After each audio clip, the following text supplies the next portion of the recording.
and giving you guys more knowledge towards dealing with individuals with dementia, memory care issues, so on and so forth. I'm Racy Heidi, and I'm from Tealwood. I'm their Director of Wellness Initiatives there. I've probably seen a lot of you in, was it November or December or something like that, when we introduced the grant. And then there is Colleen, and she's with Tealwood as well, and she's one of our nurse consultants on the project. So today, this first module is the foundation of memory care. Now, all of you have done CARES, correct? Yes, yes, yes. Okay, so some of this stuff you're going to be like, oh, we already learned about that in the CARES process, perhaps. We understand that. We really want to drive home all these concepts, so you're going to hear them over a couple of times, over and over again over the next couple months. So we understand that some of it may be a review, just simply because we want to really put into practice what we're preaching. So the more you can hear it, the more that will happen. Okay? So it's the foundation of memory care that we're going to start off with here. We're going to briefly go over the core principles of person-centered care. Back when November, December, when I was here, I introduced these then. We'll go over them again simply because they are crucial. We want quality care, but we want that quality care to be person-centered. So we need to make sure we have the core principles within our culture here at Havenwood to make that happen.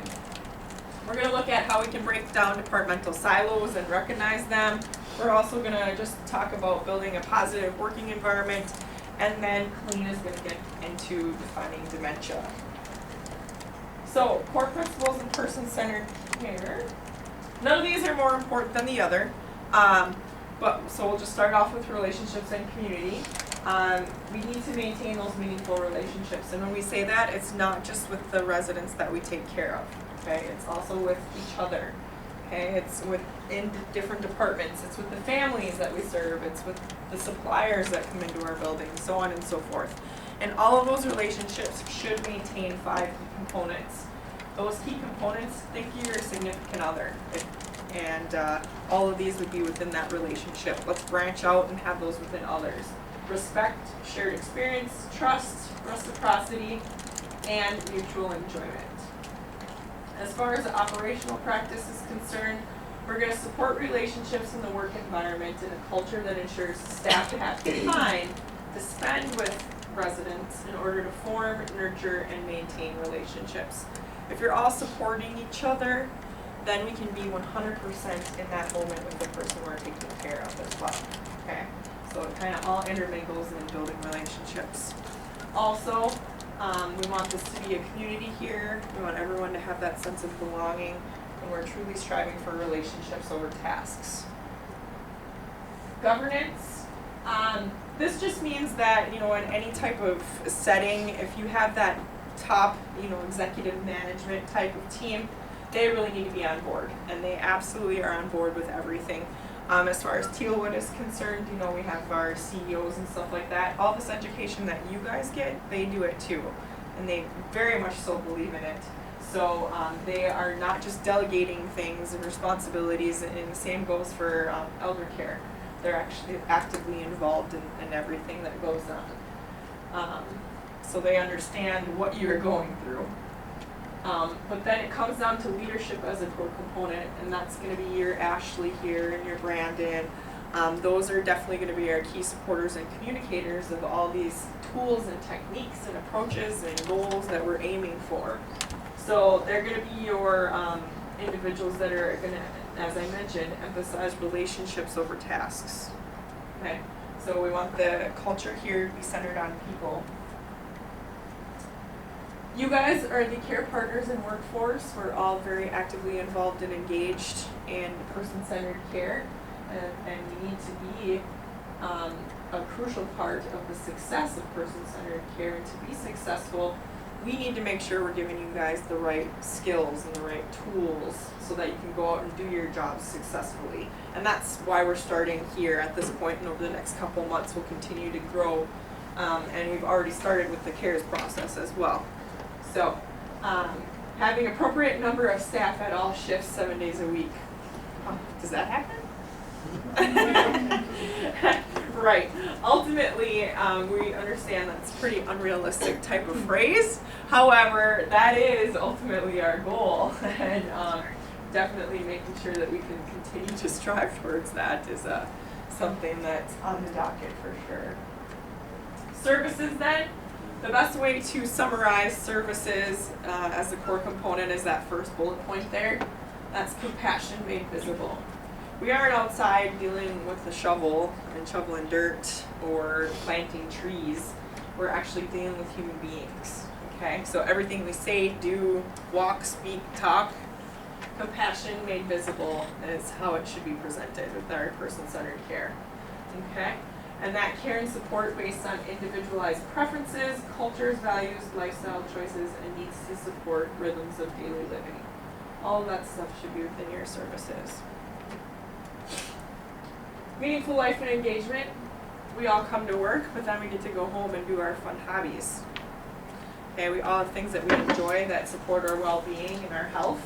Just because we get to be 70, 80, 90, 100 doesn't mean those go away. Okay? The biggest thing too is it's not just activity, it's responsibility. Okay, it's everybody's responsibility to support that meaningful life and engagement. Simply because this gives people their self-esteem, their value, their confidence, and it creates a sense of identity and sense of belonging for the individuals we care for. Environment, this is a massive core component, although none are more important than the other. I really like environment because I just see how it impacts and influences people overall.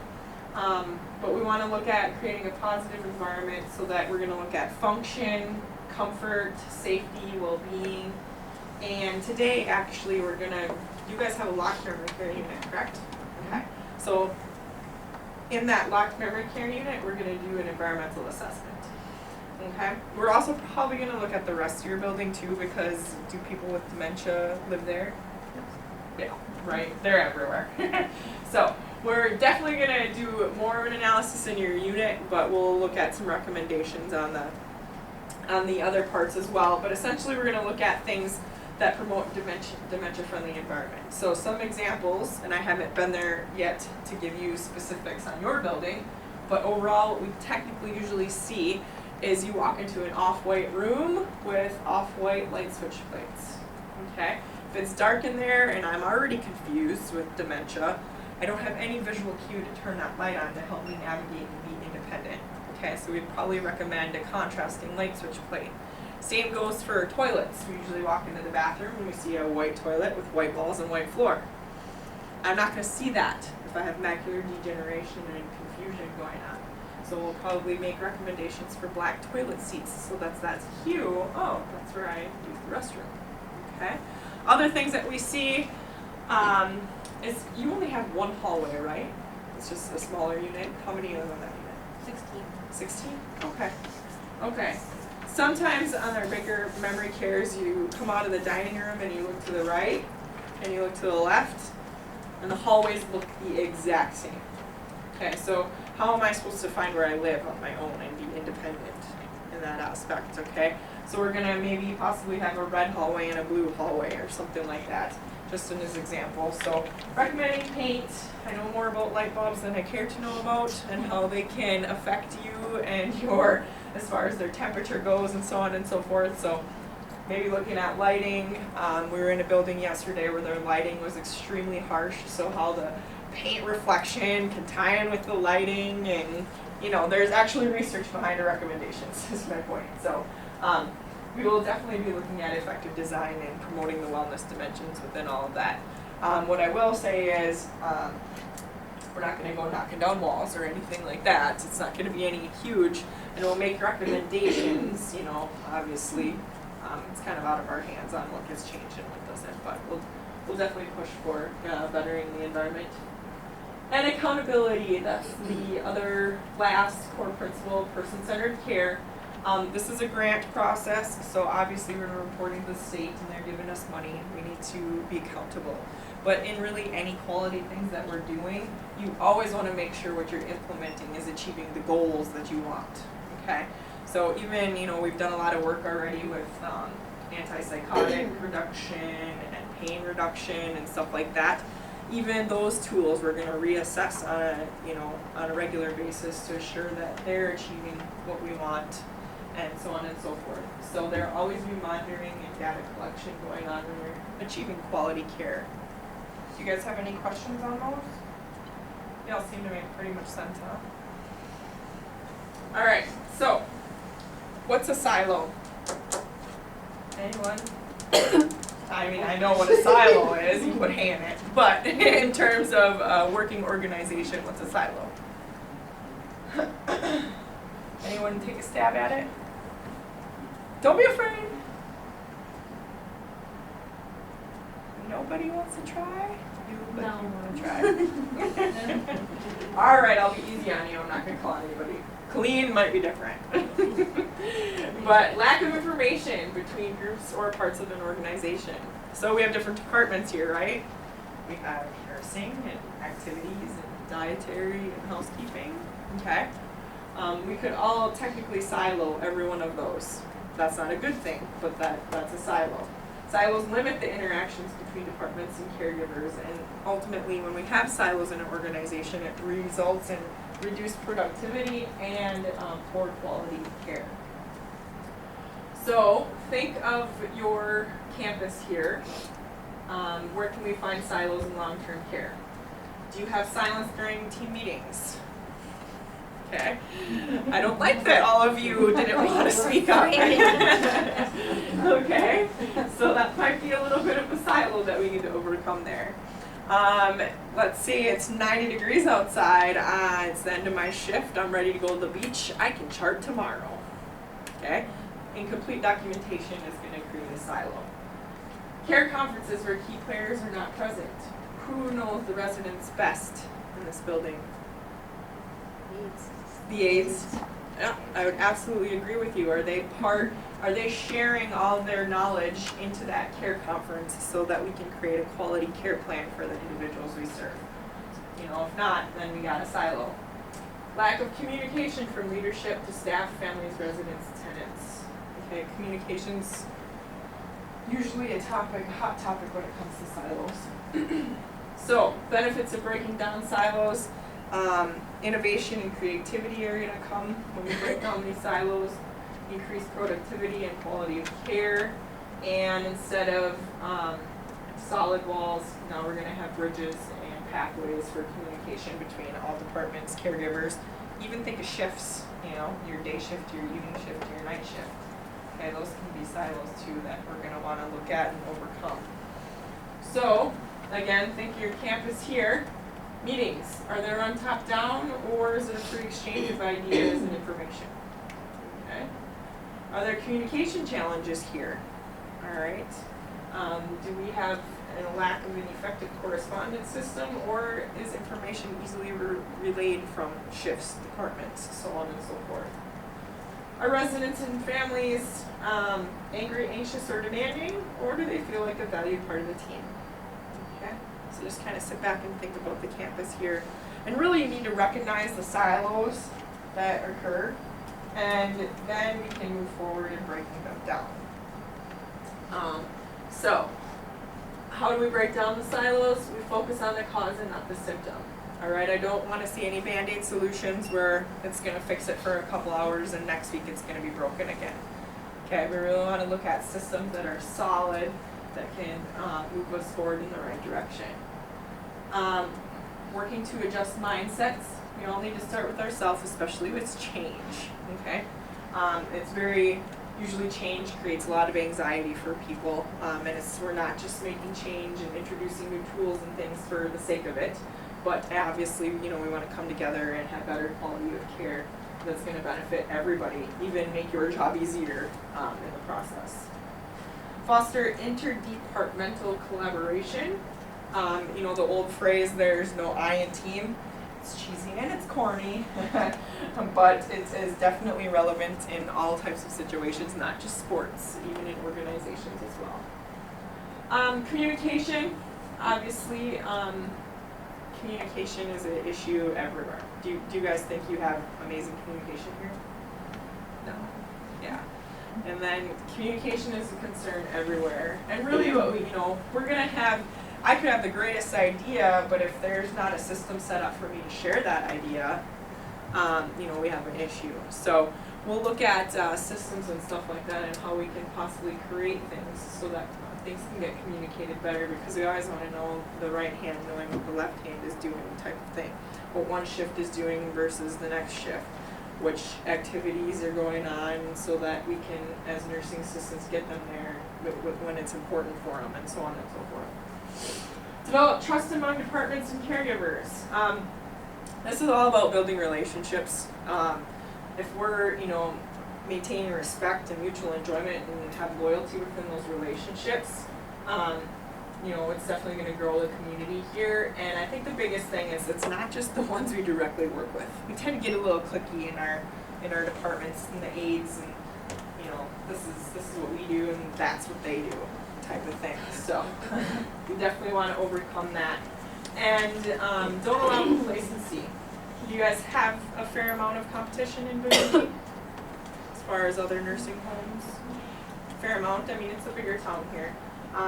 We don't want to settle for the status quo, and that's probably why your community here was pushed to join Tealwood in this venture.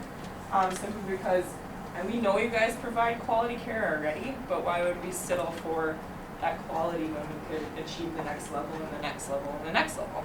Okay, so we always want to keep going forward. So, looking at silos and all that fun stuff, we're going to continue to build a positive working environment as we break those down. And all these key elements here, they're all really easy to say, not sometimes easy to do. But I kind of challenge you all to just pick one thing off of here and do that within, make it a personal goal to do one of these things and create that positive working environment for yourself. So one thing you could do is start the day right. We always pick on Teresa, who is one of the project managers on this team here. She's up at 4 a.m., chipper, bright, ready to go for the day. And you need like a forklift to get me out of bed because I'm more of a night owl. However, when I come in the morning, I'm not going to be grumpy about it. I'm going to put that smile on my face. I'm going to tell everyone that they should have a good day. Fake it until you make it type of thing. So you can start very easily with starting the day right like that. Focus forward. We make mistakes, but you could say next time we'll get it right. Okay? Just accept it, move on, smile. Listen without judgment. That one's really hard to do, unfortunately. But listening, there's great powers in listening. So focus on the problem and not the person. I know we can fix this. We work together. It's a good time to meet. We're always going to have human error. We're not perfect. It's just the way we are as humans. So if we focus on the systems that we have, we can overcome that human error. Make things kind of bulletproof, if you will. Just say it's being a team player. I'll try that. Have you guys ever heard it won't work? We tried it and it doesn't work. Have you ever heard that? Okay. Well, in one instance it may have, but in the next instance it might. Okay. Or it might work, it might not. So we always want to try stuff. Show you care. Getting to know people, that's building their relationships piece. Focus on one person 100% of the time. We understand, oh my God, I gotta toilet this person, and then I gotta go do this, and then it's lunchtime, and then it's my break in 15 minutes. Okay, we understand the day can get very busy, but if you can just focus on that person in front of you 100% of the time, whether it's a resident or even your coworker, making the eye contact, having a quality conversation, a positive work environment is going to come out of that. Again, admitting you're not perfect, it's okay to make mistakes as long as you learn from them and move forward and make others feel important. So others feeling important, ways to do that, help them succeed, okay? We got 10 million things going on, and you can see someone struggling, simply step forward. How can I help you? Do you have any questions? What can I do? Build trust. Say thank you. Thanks goes a long ways. I think we all know that. It's just we need to say it more often. Don't interrupt. Again, here's that listening piece. So just sitting back and listening, taking it all in, letting someone speak their mind, having that open and free conversation that I was talking about in team meetings, and then coming back, with things to say. Focus on the can and not the can't. Have we ever said it's not my job here? Yeah, we don't like to admit it, but probably. So, again, trusting each other, being loyal to each other, building that relationship with employees. I don't know how to help you with this because it's out of my scope of practice, but what can I do in the meantime to help you? So, recognizing progress, not just results. This is something that I hope we can build into this grant project. We understand it's a lot of work that we throw at you guys. Was it easy to get in here for 4 hours and complete cares? Probably not, right? On top of your work and so on and so forth. We get that. These grants are a lot of work. It can create a lot of stress. You guys are already, very busy. So, definitely, hopefully we can build in some type of celebration and so on and so forth for your hard work. And, I just did our data and we're already seeing good results. So, you guys are already doing positive things with what you've learned so far. Personalized recognition. The only time we're going to say it's okay to tattle to a supervisor is to tattle the good stuff. So, we were really struggling on the floor, but then Betty came in and whew, man, the day was way better after that. Okay? Something as easy as that in a little team meeting or to a supervisor is going to go a long ways because you want to share credit where credit is due.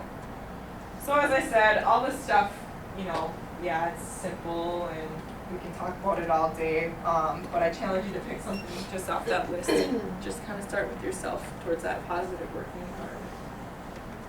You guys have any questions? Basic stuff, right? All right.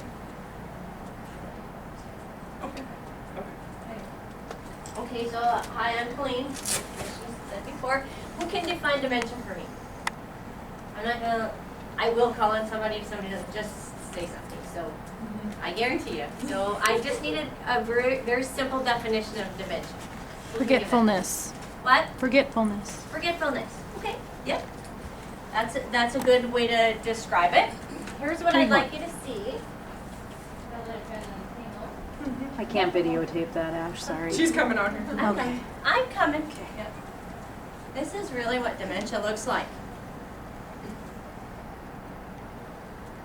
It's a big umbrella, right? There's all kinds of things hanging down from there.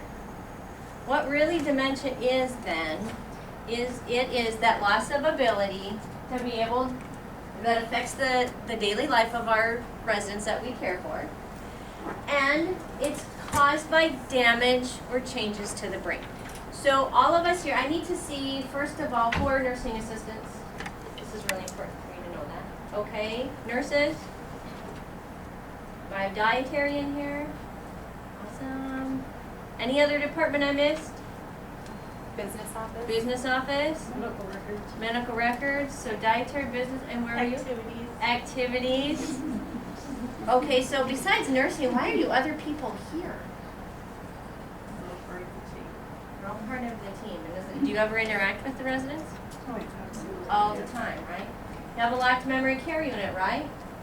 Do you have people with dementia outside of that? Mm-hmm. Kind of throughout the building, don't you? Yeah. Right? Okay. So again, it is really important to have all of the team members, team players here involved. So all of us that work in this industry have a reason for doing what we do. We come back every single day, not because we have an easy job that pays a lot of money, right? That is not the case. It's something about this industry that keeps bringing us back. We care, right? We really care about the people that we take care of, right? So if I said to you that all of those people that are in your memory care and those other ones that are dispersed throughout your facility, they have brain damage, how would you feel about that? If I said they're all brain damaged, those people with dementia, yeah, they're brain damaged. How does that feel? Doesn't really feel the best, right? When you really care for those people, it feels like I'm insulting them, correct? And that's really not what it is, but if you could understand that brain is actually damaged, and so they can't help the things that they do, or they can't remember the things that they can't. That does kind of help a little bit, okay? So, as I said, this is dementia. Looks like this. The umbrella term on the top, and then there's many causes of dementia. Okay? Alzheimer's being the number one leading cause of dementia. So most of the time we hear families say, well, she's got dementia, but she doesn't have Alzheimer's. Or we have families ask, is Alzheimer's as bad as dementia? And it's really not the same. So keeping in mind that dementia is that term that means that loss of their ability to function as they used to. We have stroke, tumor, head injury, Parkinson's, hypothyroidism, Lewy bodies, fluid buildup. As you can see my umbrella, there's many things that cause dementia, right? The head injury, we just lost a great man, didn't we? Muhammad Ali. How'd he get dementia? Lots. Getting hit in the head that many times. And then what did it cause? Parkinson's, right? Yeah. So, I want to just briefly go over some of those causes of dementia. So we have a little bit of a better understanding of those different disease processes. So Alzheimer's, as I said, it's the most common form. It's a gradual, slow progression.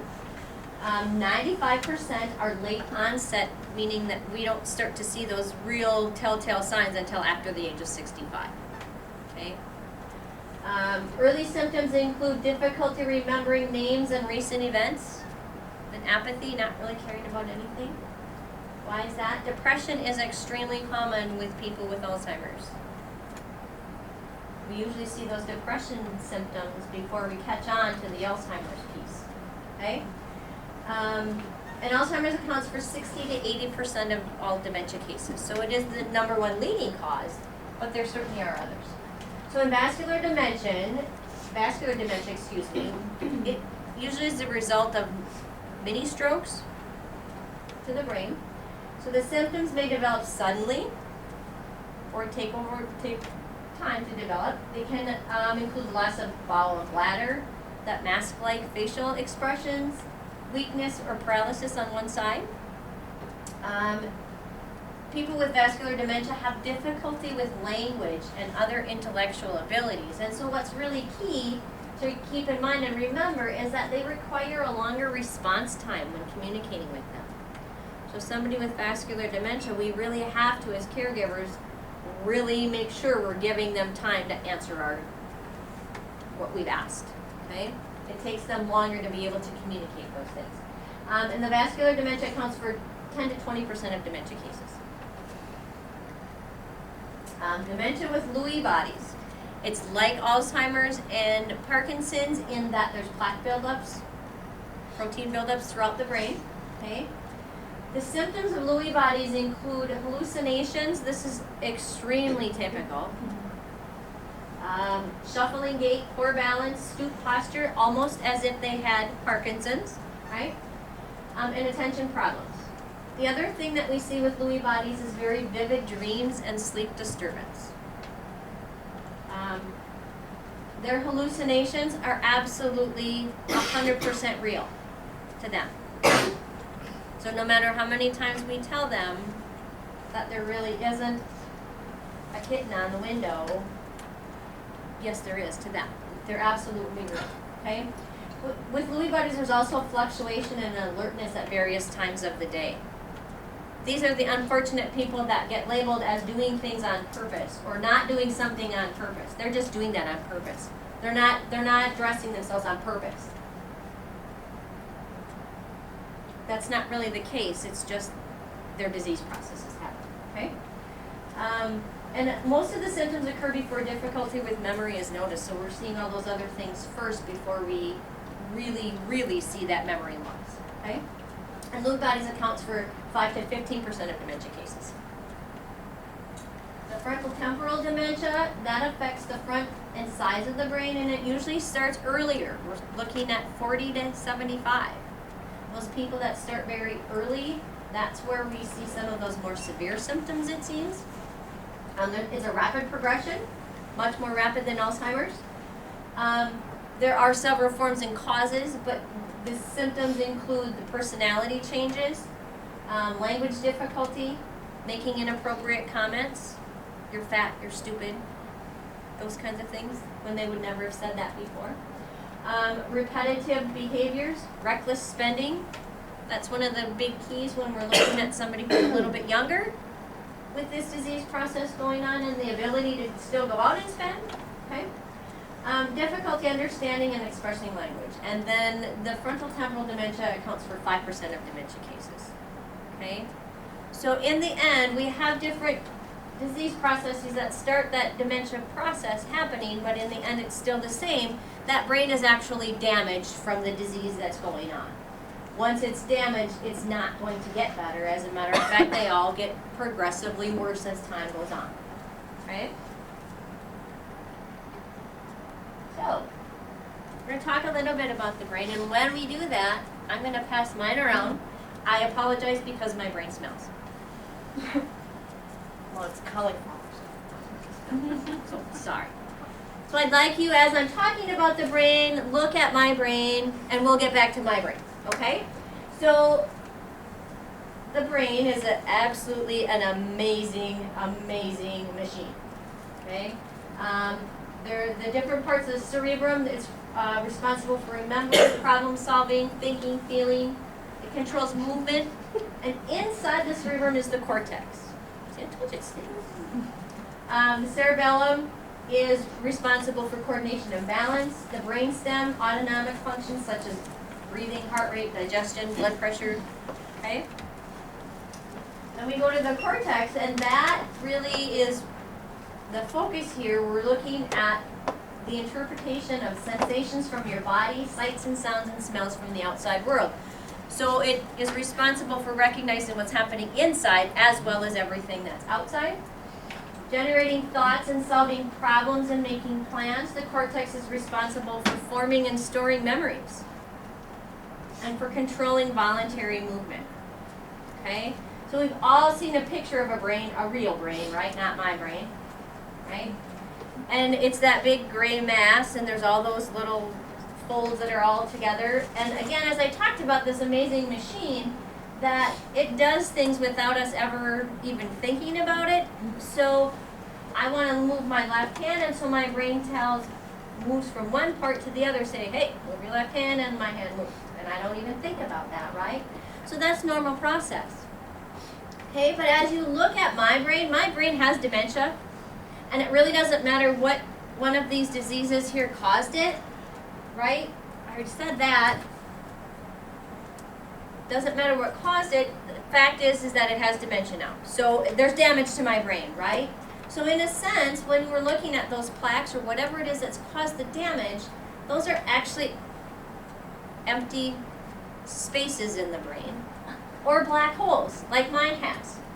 So when I want to move my left hand, my brain says, hey, move your left hand, and it's going to send the information over, and what happens? What's going to happen to that information? It gets lost in there, right? That's exactly why you have to tell me the same thing over and over and over and over again. And you've already told me 15 times.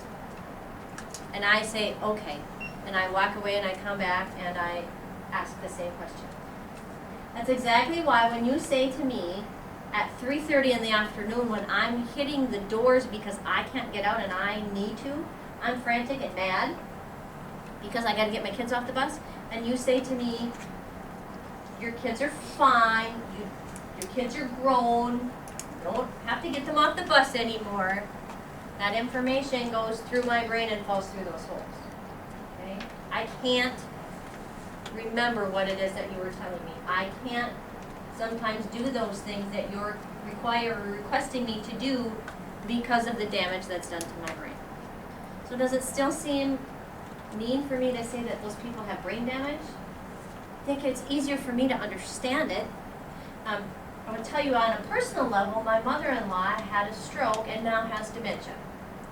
So my husband's family, and it's the Italian family, and so, you know, it's a tight-knit group of people, right? So we're all sticking together and we're really gonna help mom. And what I would hear over and over is, you know, if you just try just a little bit harder, mom, you'll remember. Come on, just keep trying. Mom, come on, keep trying. Mom, keep trying, keep trying. And every time that we would go to visit her, my husband would say, what'd you have for supper? Come on, think about it. Come on, come on, come on, think about it. What'd you have for supper? Well, number one is, who cares what you had for supper? I mean, honestly, I get that he was trying to make a conversation. He's Okay. Italian. Yeah. Food matters. I know. So, I have been in this business our whole time that we have been married. It's been over 30 years. He's heard me talk about this over and over and over again, right? So, I said to him, she really can't help it. She really can't remember, and you're increasing her agitation more by asking her. To which, of course, he said I was dumb. Yeah. Okay. Yeah, I didn't really know what I was talking about. I haven't really worked in this business that long, and I don't know what I'm doing, right? It wasn't until, honestly, until I brought him that brain and said, look at this and hold it and think about that it finally kind of clicked in his head, and he said, can you show this to my brothers too? And it just helped them to understand that there really is damage there, so she really couldn't remember. And is it so important anyway? Right? Okay, so stages of dementia. We have the early, where the decline in learning, memory, thinking, planning. Okay, mild to moderate. Here we see the decline in speaking and understanding speech. A sense in understanding in where your body is in relation to objects is affected here. Okay? And in the severe, you have the cortex is so severely damaged that they lose the ability to communicate, recognize things, even lose the ability to remember how to swallow. Right? So those are the stages, and what do we really see? Again, the mild stages, we see that short-term memory loss. It disrupts some aspects of their life. So do we see those people out in the long-term care, mild dementia? We see them out there? Yes. Do we see them in assisted living? Do we see them out in our community? At the grocery store? Right? Yeah, yeah. People with mild dementia still, most of the time, can function pretty good as long as new things aren't set their way, okay? So in the moderate stages, what we're seeing is that disorientation to time and space requires assistance with hygiene and difficulty remembering anything new. Why is that? Why can't I remember anything new? Because I have holes in my brain. I have damage there, and it's not going to stay there. There's no place for it to go. It falls into that black hole, right? Disorientation to time and space. We all have a social filter, right? That's a part of that amazing machine we have, is a social filter. And we don't even think about it. Although there are times when we want to say something and then we don't know it. Right? That's our social filter, right? There are times when we probably would like to hit somebody, but we don't. Right? That's our social filter. It kind of tells us a lot of things without ever really speaking out loud to us. Somebody in the moderate stages of dementia, their social filter begins to go away. It's one of the things that's lost. So it's very common for somebody with dementia to come up to somebody else and get this cool. And it's uncomfortable, isn't it? I'm sorry. I'm sorry. But to them, it's not. They don't have that social filter. So back to my mother-in-law. I have a 26-year-old, and he says we have an old grandma and a new grandma. So a new grandma is after stroke and dementia, right? And he says, I know for a fact that old grandma thought those things in her head, but new grandma says them aloud, Mom, and she says them like at the table with other people around, and okay, that's the difference. The social filter is starting to go away, okay? How many times do we have families say to us, my mother never would have talked that way, never would have talked that way. That happens all the time, right? Yeah. It's because that social filter is starting to fade, okay? And then with the severe, they can't function without help at all. they rely on us for everything that they do. There's no understanding of orientation in time or space, okay? Little talk about age-related changes and versus signs of dementia, okay? So typical age-related changes, making a bad decision once in a while. Can anybody here say they haven't? Probably not, right? Missing a monthly payment? Yeah, I can say I've done that. It's like the 4th of the month and go, oops, let's do them first. Better get that one in the mail, right? Not 10 days, right? Forgetting which day it is and remembering later. I'd like to ask how many times the people in this room have said, what's the date today? Right? I do it all the time. I think it's Tuesday and it's Monday. Yeah, happens all the time. Sometimes forgetting which word to use and losing things from time to time. I do want to share something with you. You know those little key fobs for cars, the keys for the car? They have little legs that are hidden underneath. I just want everybody else to know that, in case you haven't figured that out yet. That's how those keys get lost, right? So those are typical age-related changes. Now signs of dementia are that poor judgment and decision making, inability to manage a budget, losing track of the date or the season, difficulty having a conversation, about misplacing and things and being unable to retrace their steps to find them. When we're misplacing things that they're unable to find, it's usually because it's tucked way back in the back of a drawer and I got a ton of things on top of it, right? When we can't find something, it's because they put it somewhere so that nobody else could get it and it's safe and they can't remember where that is. And so we did spend about 2.5 months looking for a passport that we could not find. When we're talking about that poor judgment and decision making, I don't mean that they make bad decisions in a negative manner. It's just they don't have the ability to reason their decisions out. So after my mother-in-law's stroke, she went through rehab for 6 months or so, and then came and to live with us. We had an apartment for her. I would help her get ready in the morning, like make sure she had breakfast and stuff in the refrigerator for lunch. She would try to get herself dressed, and sometimes the shirt was on backwards, but we fixed that. That's not a big deal, right? So then I would go to work and I'd come home and go back out there and make sure she got something to eat for dinner and all of that, right? And things were going pretty good. I came home one afternoon from work and she had this really, really ugly callus on her big toe. And it was really a big callus. She cut it off with a scissor because it was ugly. Yeah. So the nurse is in the room. She's post-stroke, so obviously I put it in, right? Yeah. Yeah. That was at the point that we decided she probably can't live in the apartment any longer. Nor could she even, and it wasn't a matter of coming to live in our house because we still weren't home during the day. So that was kind of one of those things. Now it seems like that's an extreme thing, but she truly had no idea that that was not a good idea. She really didn't get that. Difficulty having a conversation. How many, do we use the television here as a form of an activity? Sometimes. Oh, It's okay. not. Okay. I'm not saying that that's a bad thing because that's something that we've always kind of relied on. We've all grown up with the television and it's kind of a nice way to pass time sometimes, right? And I'm going to tell you that I watch television too, so it's not, I'm not saying anything negative about the television itself. However, when we're talking about somebody with dementia, my mother-in-law's absolute favorite program was The Good Wife. She loved that show. She, before her stroke, watched it every single week and would never falter. We didn't even call her during that time because she was watching The Good Wife. So after her stroke now, she says that she cannot understand why they would ruin that show. They absolutely wrecked it. They've changed everything. It doesn't even make any sense whatsoever anymore. And it was such a good show before. It doesn't make any sense why they would do that. And she's angry about this. Okay?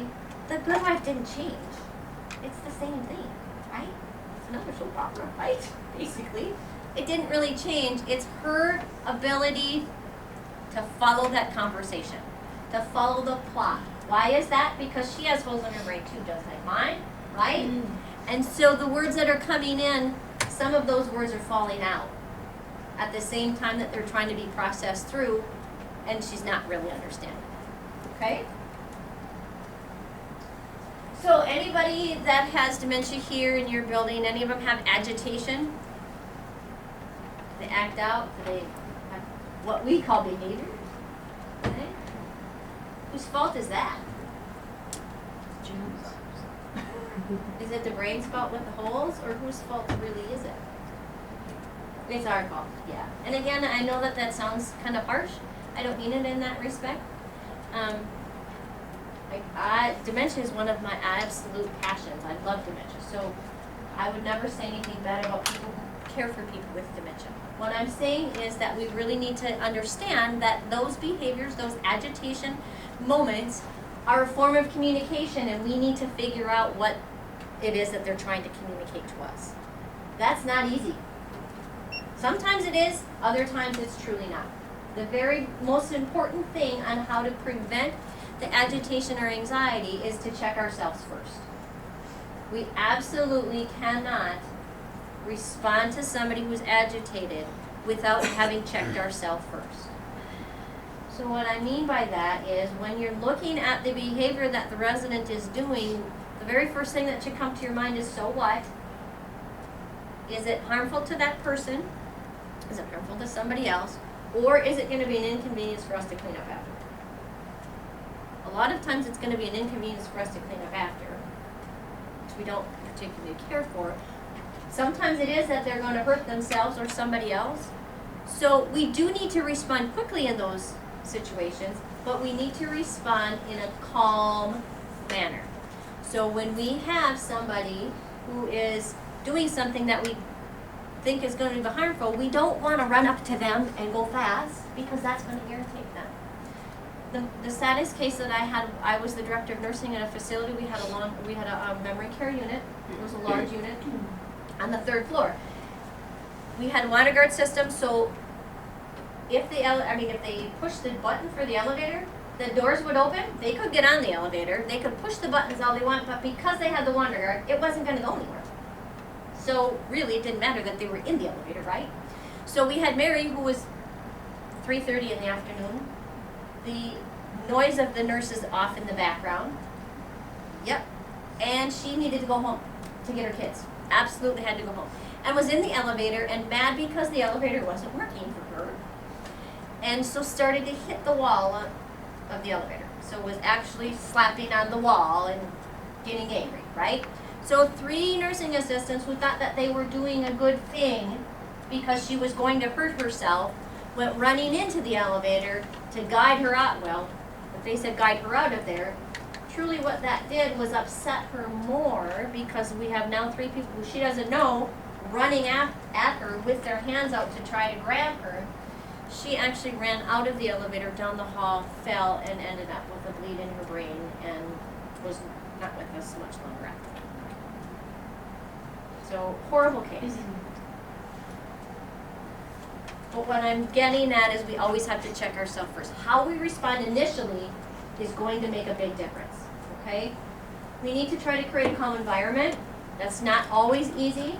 It sometimes is beyond our control when we have all of those other noises that are hanging out there, okay? But we need to try to do the best that we can. We need to remove stressors. Who knows what stresses out a resident better than anybody else? Same people that know the resident better than anybody else, right? That's the nursing assistant. Absolutely, the nursing assistants know those little things that you need to do to make that resident's day go better, right? So if you're going to take care of me, I'm your resident for today, you're going to know that you better put my socks on inside out, because that seam that goes across your toes, yeah, that will drive me crazy all day and I'll be nuts. And I know it looks funny to have my socks inside out. I'm okay with that. So I don't have the seam, right? That's a stressor for me. Simple things like that, okay? Offering a security object. Even if I can't read anymore because my dementia is so progressed, if you put a book in my hand, I'll be good, because that's a calming security object for me. I don't have to read it. I don't have to understand it. I just have to have it in my hand, okay? Avoiding those environmental triggers, thinking about that television. How often is that television on when we're talking around people with dementia? If they're not understanding it, it's just a noise in the background. it's just truly a noise, okay? Looking at the noise and the glare, again, the facility that we're at yesterday, one of our facilities, the light in that dementia unit is harsh. You kind of go in thinking, I need sunglasses almost, because the lights are so harsh. That's a stressor, okay? And then monitoring personal comfort. Whose personal comfort are we monitoring? Obviously the residents, right? First thing we should be checking for, pain. We check for pain. How many times do we as nursing assistants go and get somebody up in the morning and they're resistive to care? We call them resistive to care, right? Because they do this, put their legs up, try to push us away, right? And then we say, ooh, they're resistant to care. How do we know that they're not in pain from laying in bed all night long? How do we know that maybe by putting a warm towel on them underneath the blankets, let them kind of warm up a little bit before we start moving up, that would help, okay? We need to look at hunger, thirst, constipation, full bladder, fatigue, all of those things. Make sure the room is at a comfortable temperature. This is difficult because, myself included, I like it really cool, or really hot, right? So, as nursing assistants and nurses who are running around, you think it's hotter than heck, where we're like, it's freezing, right? Keeping your tasks simple, providing an opportunity for exercise, going for a walk, gardening together. Keeping the tasks simple. If I go into a resident with dementia and I say, good morning, I'm going to get you up and we're going to get dressed and go to breakfast. Is that simple? Ooh, that's a lot. And there's a lot of steps involved there, right? For all of those things. So we need to make sure that we're simpling it down. And then music. Don't ever underestimate the power of music. As nursing assistants, how many of you guys sing with the residents when you're doing stuff with them? Come on, admit it. Are you a great singer? No. And you do it anyway? And you do it anyway? Yeah. Really? Yeah. Why? Do they care that you're a great singer? No. Absolutely not. Does it help get the task done? Most of them, yeah. It's amazing. It's absolutely amazing what music can do. We had a guy in one of our facilities who was very unstaged dementia. He was no longer able to communicate or was not communicating with anybody anymore. He was on hospice and he was in an extreme amount of pain. We were giving him everything that we could.